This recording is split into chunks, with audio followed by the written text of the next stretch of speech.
Kwa kweli anapaza sauti yake kuhakikisha wananchi wake wanapata huduma bora kabisa za afya msingi.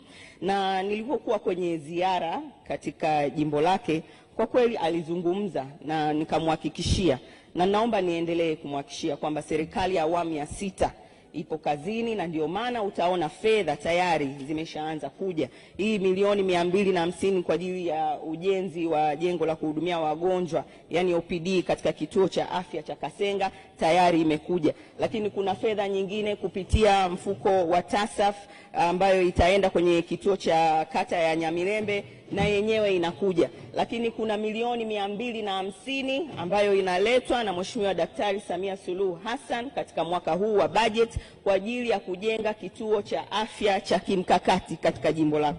Kwa hiyo naomba nikuhakikishie Mheshimiwa mbunge, utaona dhamira kabisa ya dhati kutokana na fedha hizi kwa kadri zinavyokuja. Nikuhakikishie, na naomba wananchi wa Chato wasikie kwamba katika kata ya Iliamchele pamoja na Kasenga serikali italeta fedha kwa ajili ya kuhakikisha vituo hivi vya afya vinajengwa na vinaweza kuwahudumia wananchi. Lakini kuhusiana na swali lake la pili kwamba lini nipo tayari kuongozana na yeye katika jimbo lake kwenda kuongea na wananchi wake, kuwaonyesha ni kwa kiasi gani serikali ya awamu ya 6 inafanya uwekezaji mkubwa sana katika upande huu wa afya msingi, naomba Mheshimiwa mbunge tutakaa tuzungumze, tupange ili tuweze kufanya ziara hii.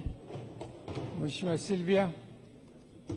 Asante Mheshimiwa Naibu Spika. Mheshimiwa Naibu Spika, wananchi wa kata ya Kala wilaya ya Nkasi wanamshukuru sana Mheshimiwa Rais kwa kuwapatia milioni 500 kwa ajili ya ujenzi wa kituo cha afya pamoja na gari la wagonjwa. Sasa Mheshimiwa Naibu Spika, kituo kizuri sana kimekamilika na gari lipo, ila hakijaanza kutoa huduma. Je, ni lini hasa huduma zitaanza kutolewa ili wananchi wapungue adha ya kutembea kilomita 150 kufuata huduma makao makuu? Waziri. Mheshimiwa Naibu Spika, naomba nianze kwanza kwa kumpongeza Mheshimiwa Sylvia Sigula kwa swali lake lizuri kabisa kwa maslahi ya wananchi wa Nkasi. Lakini naomba pia nitumie nafasi hii kwa niaba ya Waziri wa Nchi Ofisi ya Rais TAMISEMI kumwagiza mkurugenzi akishirikiana na DMO na RMO waweze kufanya taratibu zote za kiserikali ambazo zitawezesha vituo hivi kuanza kutoa huduma. Kama kuna compliance yoyote ifanyike, wafanye mawasiliano na Wizara ya Afya kwa ajili ya kituo hichi muhimu kabisa ambacho kimejengwa na ambacho tayari Mheshimiwa Rais ameleta gari la wagonjwa kianze kutoa huduma bora za afya kwa wananchi. Mheshimiwa Mafue, jiandae Entropia.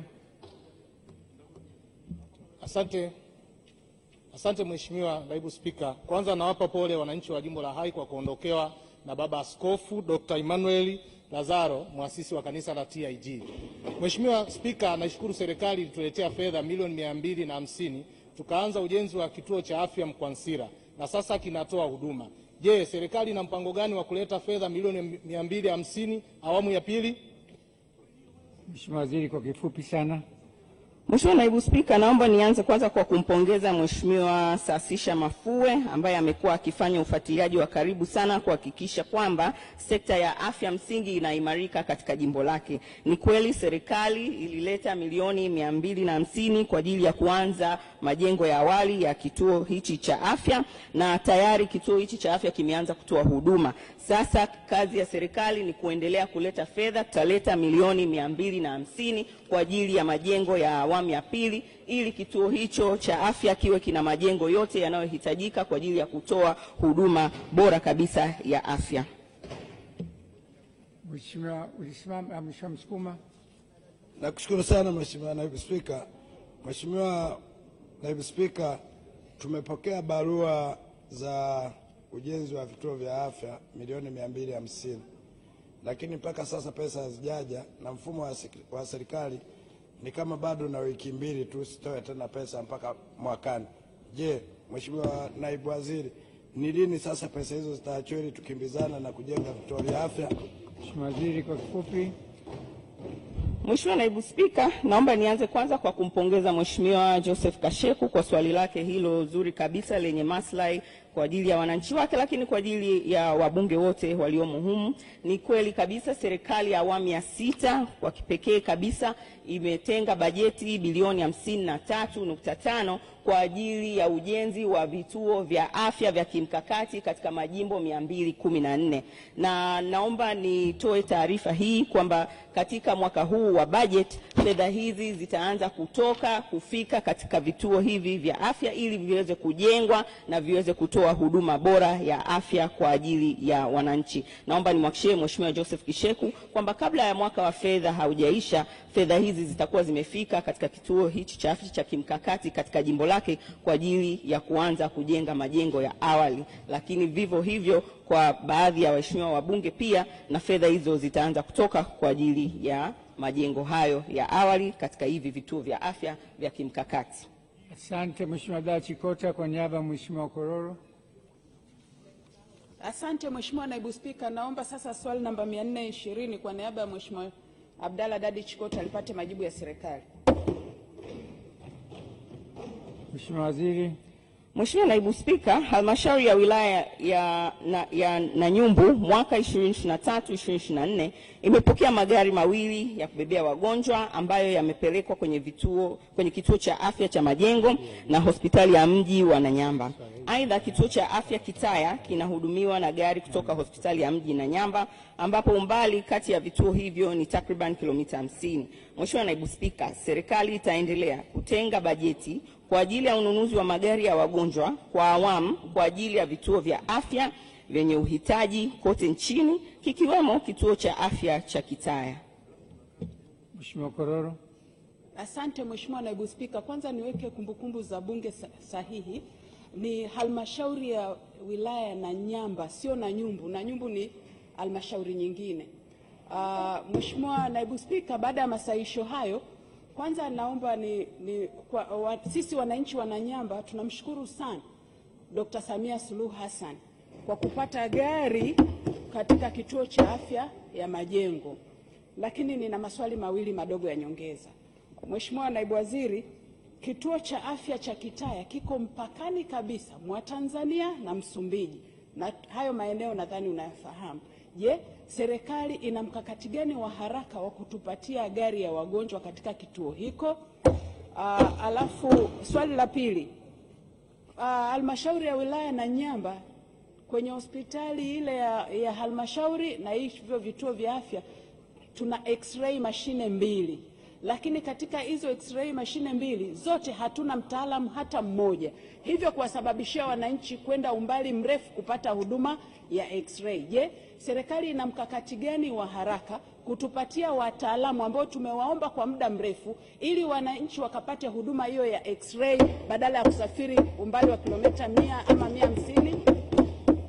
Mheshimiwa Waziri kwa kifupi.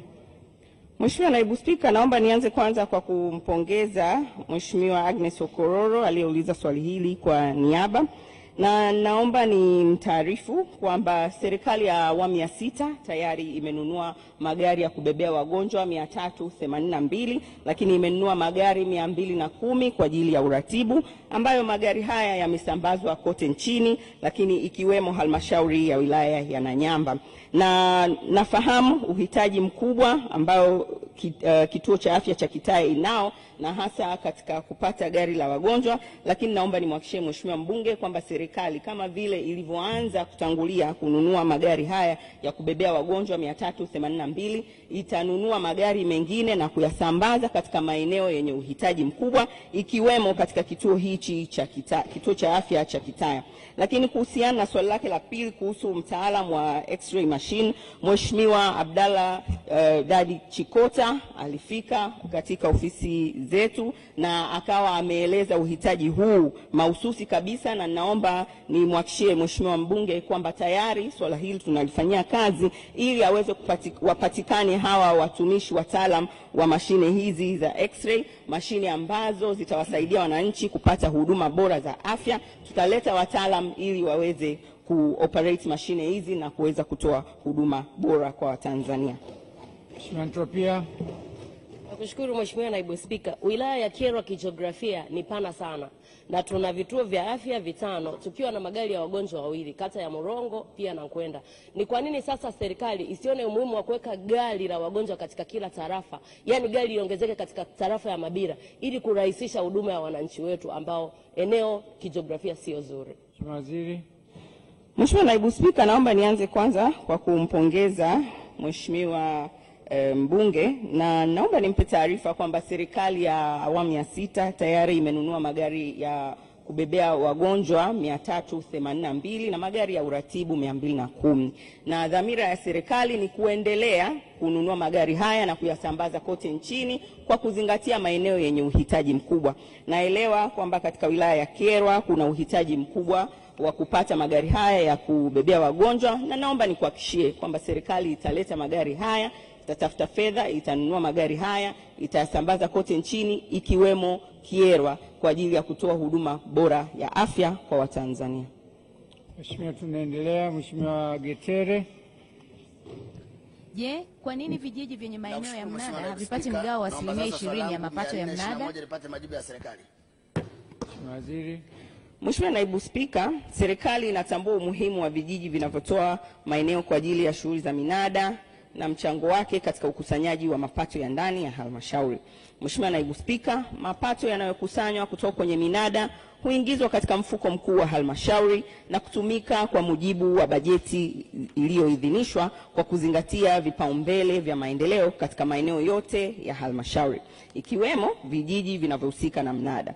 Vile vile, halmashauri zote nchini zina wajibu wa kuchangia kwenye miradi ya maendeleo kati ya 20% hadi 70% ya mapato ya ndani kulingana na daraja la halmashauri.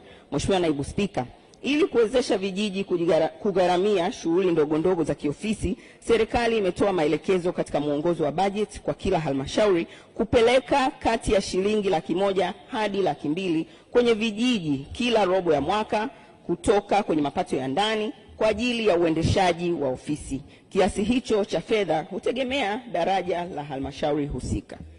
Mheshimiwa Getere. Asante Mheshimiwa Spika. Pamoja na majibu hayo ya serikali, kijiji cha Mgeta kimekuwa na mnada kwa muda mrefu sana na kimekuwa na madai ya zaidi ya milioni 221, na sheria ya halmashauri namba 8 inataja wazi kwamba vijiji vyenye maeneo yanayotoa mradi lazima wanapewa 16%. Maana yake ni 20%, 4% ya kata na 16% ya vijiji, na itakwenda kwenye vitongoji.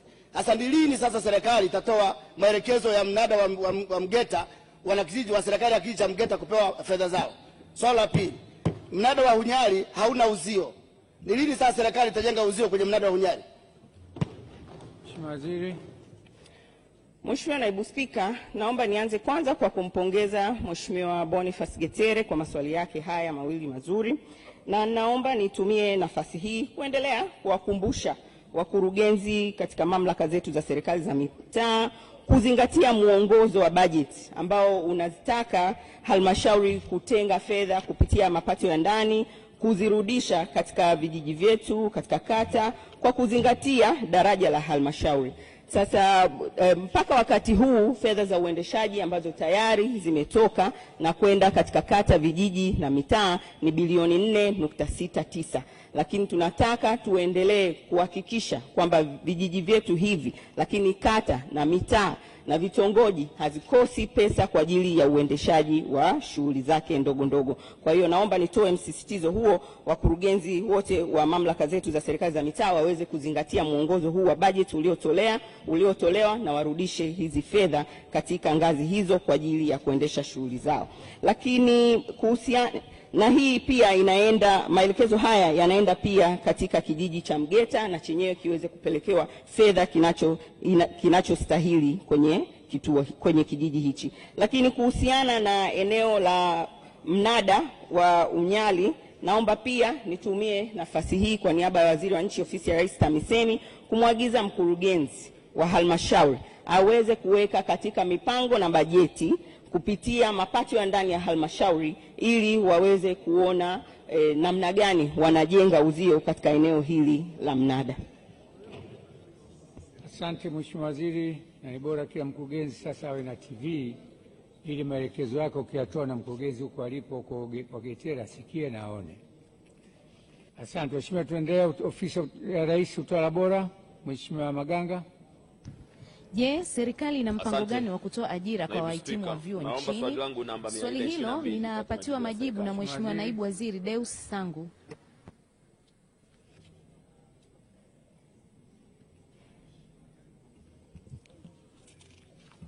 Mheshimiwa Naibu Spika, katika mwaka wa fedha 2023/24 serikali imetoa nafasi 47,404 za ajira mpya kwa kada mbalimbali ambazo utekelezaji wake unaendelea kupitia Sekretarieti ya Ajira katika Utumishi wa Umma na mamlaka nyingine, na wasaili kutoka vyuo mbalimbali waliofaulu wameweza kupangiwa vituo vya kazi. Mheshimiwa Naibu Spika, katika mwaka wa fedha 2024/25 serikali inatarajia kutoa ajira mpya 45,000 kwa kada mbalimbali ambalo utekelezaji wake utafanyika kabla ya mwaka huu wa fedha kuisha. Aidha, katika mwaka wa fedha 2025/26 serikali imeidhinisha jumla ya shilingi